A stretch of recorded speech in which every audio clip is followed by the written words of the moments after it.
Is it time for wellness brands to start channeling their inner silver fox and gray panther spirit animals?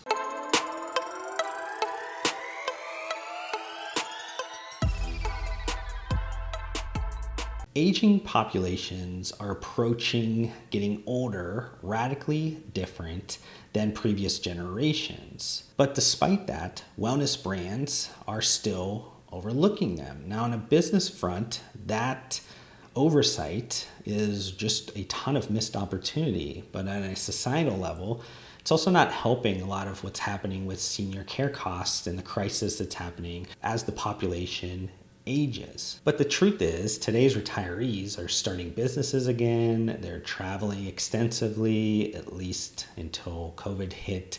And they're running marathons, they're being active. No longer is the late 1980s, I've fallen and I can't get up. I've fallen and I can't get up. We're sending help immediately, Mrs. Fletcher. See? Protect yourself with Life Call, and you're never alone. Making sense anymore. That's not the reality of what today's seniors are. They actually have a substantial amount of wealth. 70% of disposable income is held by seniors.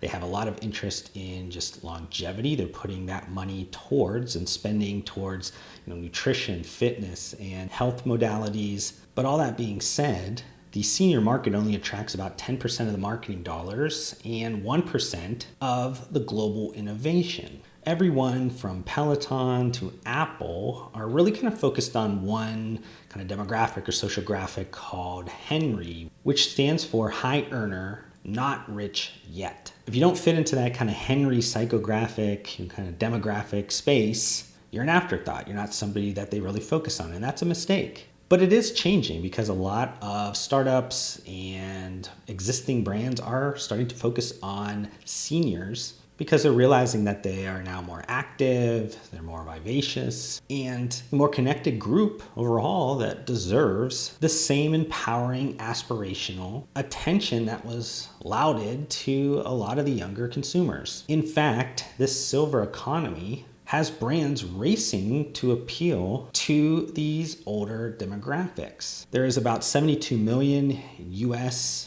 baby boomers, which are between the ages of 57 and 75, and 35% of the US population is aged over 50. Baby boomers also have 12 times the net worth. Millennials and baby boomers as a whole spend more than 1/2 of every dollar that's spent in the US each day. Moreover, if you look at some of the ways that they are consuming things and technology and some stats around fitness, 70% of 50 to 64-year-olds use social media daily, and 50% of those over 65 use a social media site daily. Consumers 65 and older in the year 2020 actually was the fastest growing e-commerce customer grouping at 49% year-over-year growth. 81% of US adults age 60 to 69 and 62% of those 70 plus own a smartphone. And 20% of Americans 50 and older have some type of smart wearable device. Now, some of those stats that I kind of listed maybe have you scratching your head, because it had me scratching my head a little bit. And it makes you start to think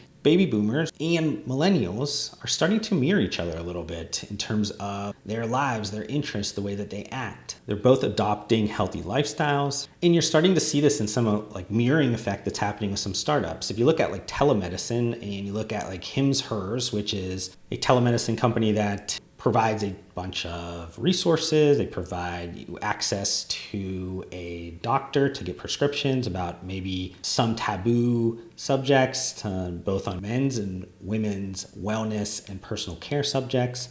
And then there's kind of a mirroring effect that's happening with seniors. One startup called Genevieve, they're focused on telemedicine geared around aging women going through menopause and just creating communities, information, providing them a ton of different products, both on the prescription, over the counter, and personal care that would be discreet and would be something that women would want to display on their bathroom shelves. Similarly, with fitness subscriptions, talked about Peloton, they've grown extensively. I think they have close to 2 million subscribers at this point. And if you look at most of their communication, most of their kind of focus in their marketing, they're not really gearing up towards even their older demographic that's using that product.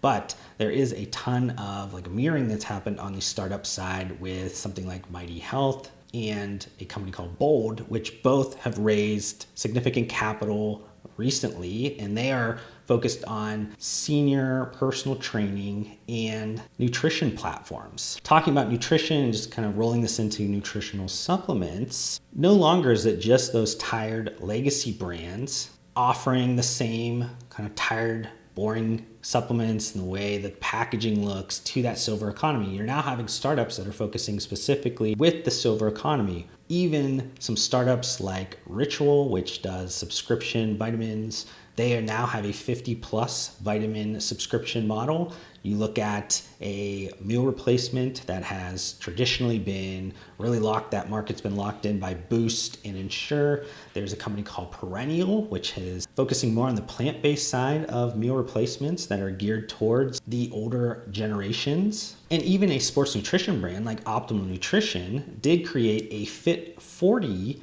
lineup that is geared around very active 40+ consumers and giving them some products that maybe have some added benefits that could benefit them as they continue to kind of push their bodies past the 40-year-old age mark. Now, outside of these areas, the tech community and tech industry, they've been highlighting some different startups and creating some different solutions that hopefully will provide a ton of benefit to the silver economy. Practical applications that are geared around virtual reality games that can improve seniors' cognition, bunch of home diagnostic kits to make sure that they have the ability to continuously monitor different health concerns, robotic assistants to help tackle the loneliness epidemic that's happening with seniors, and also just general digital communities that are focused on that silver economy so you can bring the right voices together to make sure that they are supporting each other throughout whatever challenging times, be that in just society, be that through health. But if anybody is listening to this and saying, wow, I need to really start to focus on the silver economy and I need to start to message and market and create products for this demographic, psychographic, all I'll say is you need to definitely be careful. I think you can easily fall into a trap and get into this like appeal to everybody type of a mindset. If you look at 50+, it's a very diverse group, very similar to like millennial, and it's often very fractured as well. So it's naive to think that baby boomers and older constituents in that grouping of the silver economy, they all have this cohesive needs. They all possess the same interests. That's just not the reality. So you can't just think of them all very similar. You got to really kind of pick what is that section, that cross section of the market that you're going to focus on the most, or focus on the deepest. Here's just kind of a few predictions that I have that I think is going to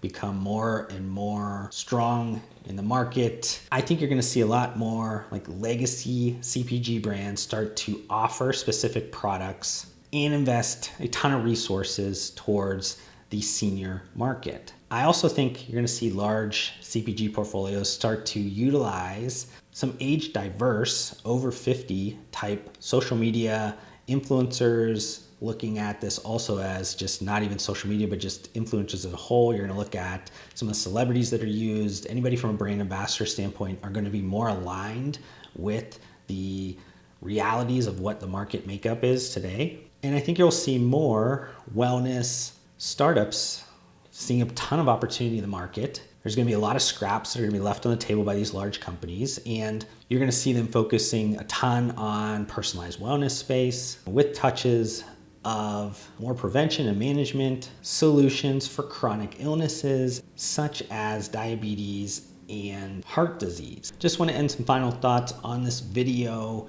As it stands today, the 50 and over crowd continues to be largely ignored by health, wellness, and nutrition companies. That is changing fast as companies wake up to the huge underserved market that has proven with their spending power and kind of consistent spending power over the last couple of years that they are very much interested in longevity, and they're willing to spend their accumulated wealth more and more towards trying to achieve a more healthy, balanced life. While you can't control that Father Time will continue to tick away, there are some elements that are controllable to you within the aging construct, and I believe that seniors will more and more understand that, and as older generations start to age and have a stronger base of all this wellness kind of mindsets, it will change the way that we look at the final third of our lives, and businesses will be well positioned to take advantage of this.